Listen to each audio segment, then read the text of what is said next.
Oke, teks sekian kembali lagi bersama saya di sini Ahmad Iqbal Farezi. Selamat datang, halo warga sipil. Saya seorang mahasiswa Ilmu Komunikasi semester 5 dari Universitas Sriwijaya, Sumatera Selatan, Palembang, lebih tepatnya Indralaya. Dalam kesempatan kali ini, saya akan membahas sesuatu yang karena saya kepikiran, jadinya sepertinya menarik untuk jadiin tugas, yakni tentang pahitnya seorang pemimpin. Seperti itu. Teman-teman mungkin bisa mencari berbagai macam definisi atau arti dari seorang pemimpin di berbagai macam platform yang bertebaran. Tapi satu hal yang tidak mungkin lepas dari seorang pemimpin adalah tanggung jawab, responsibilities. Tanggung jawab yang dipegang oleh seorang pemimpin itu sangat besar, karena ia memegang tanggung jawab atas dirinya sendiri yang mengemban amanah itu. Dia bertanggung jawab atas masyarakatnya, ia bertanggung jawab juga atas perilaku yang dilakukan oleh masyarakatnya dan berbagai macam tanggung jawab lainnya. Seperti itu.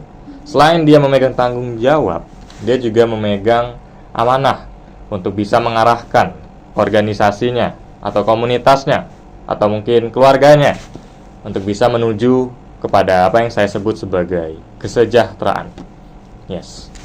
Semua orang atau semua pemimpin itu pasti mengejar satu hal, yakni kesejahteraan. Negara ingin makmur dan sejahtera. Keluarga ingin makmur dan sejahtera. Anak ingin sukses dan makmur dan pada akhirnya sejahtera. Semua orang mengejar kesejahteraan. Seperti itu. Dan semuanya berawal dan diarahkan oleh seorang pemimpin. Tapi, ada tapinya teman-teman. Pemimpin ini juga seorang manusia. Dia juga sama seperti rakyatnya yang makan nasi. Dia juga beristirahat. Dia juga memiliki ego dan juga keinginannya sendiri. Itu sekarang yang menjadi permasalahan, sehingga bisa menjadi dan bisa kita kaitkan kepada pahitnya seorang pemimpin. Saya sendiri memiliki pengalaman yang cukup banyak seperti itu dalam memimpin sesuatu. Seperti paling kecil mungkin jadi ketua kelompok, seperti itu. Di dalam hal sekecil kelompok pun sering terjadi berbagai macam hal, berbagai macam polemik antara saya sebagai yang memimpin kelompok dengan teman-teman saya yang sebagai anggota. Apalagi tingkatnya sudah makin tinggi sampai negara. Dikarenakan pemimpin ini memiliki egonya dan juga keinginannya sendiri, ia juga pada akhirnya harus bertarung dengan rakyatnya sendiri. Terjadi sebuah pertarungan, terjadi sebuah pergesekan, seperti itu. Ego seorang pemimpin berseteru dengan suara pikiran dari rakyat yang ia pimpin sendiri. Dalam fenomena ini, integritas seorang pemimpin akan sangat diuji. Karena jika gagal, akan sangat berakibat fatal, akan berpengaruh kepada segala aspek dari seorang pemimpin.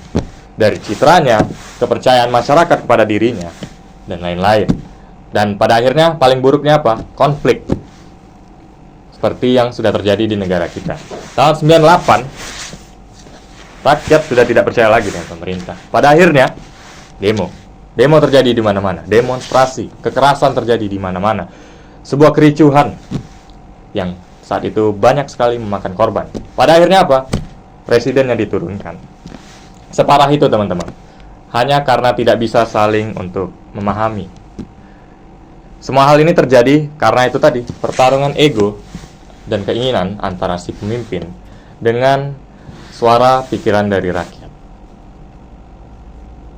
Hubungan ini harus bisa dijaga, karena ketika seorang pemimpin berhasil menjaga dan memelihara hubungan pemimpin dan juga rakyat melalui perseteruan antara ego dan juga suara pikiran dari rakyat, nantinya pasti harapannya adalah masyarakat itu tetap akan bisa percaya kepada seorang pemimpin.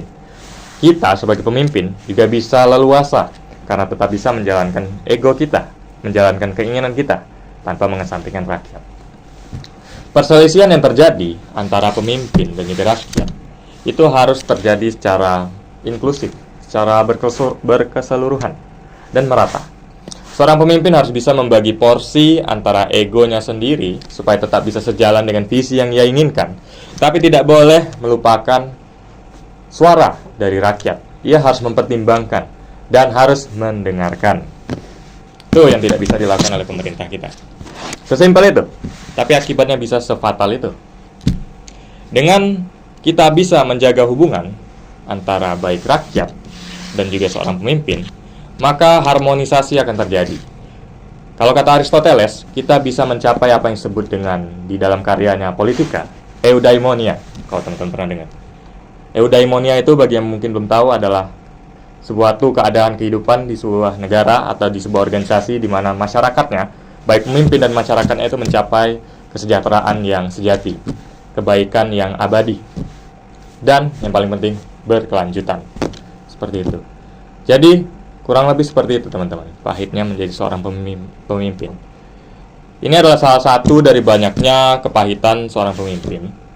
Tapi sepertinya yang paling sering terjadi dan paling sulit seperti yang diatasi di negara ini adalah itu tadi, pertarungan polemik antara ego seorang pemimpin, visi seorang pemimpin, dan keinginan sendiri dari seorang pemimpin dengan suara dari pikiran rakyat. Seperti itu. Semua ini lahir, atau pembahasan yang saya angkat ini tentunya lahir dari berbagai macam fenomena yang terjadi dan yang saya amati baik di sekitar saya maupun di skala nasional gitu. Baik mungkin itu tingkatnya di suatu negara, suatu daerah gitu kan. Dan saya melihatnya dan memang penyebabnya adalah itu tadi. Tidak terjadi atau hubungannya ini tidak terpelihara antara pemimpin dan rakyatnya. Si pemerintah hanya mau mendengarkan atau mau mengikuti egonya sendiri tanpa mendengarkan rakyat, sehingga rakyatnya menjadi marah.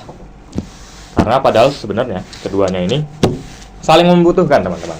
Apalah artinya pemimpin tanpa rakyat, begitu juga sebaliknya. Rakyat tanpa pemimpin bagaikan ayam tanpa induk, akan kemana-mana tanpa arah. Seperti itu.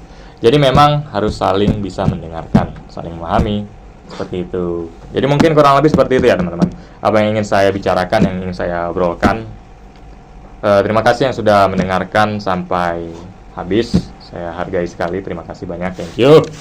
Dan mungkin mohon maaf apabila dalam penyampaian saya ada kata-kata yang kurang berkenan, bertele-tele atau sulit dimengerti. Mudah-mudahan mudah dimengerti dan bisa bermanfaat untuk teman-teman sekalian. Sekali lagi terima kasih dan sampai jumpa di keresahan saya selanjutnya.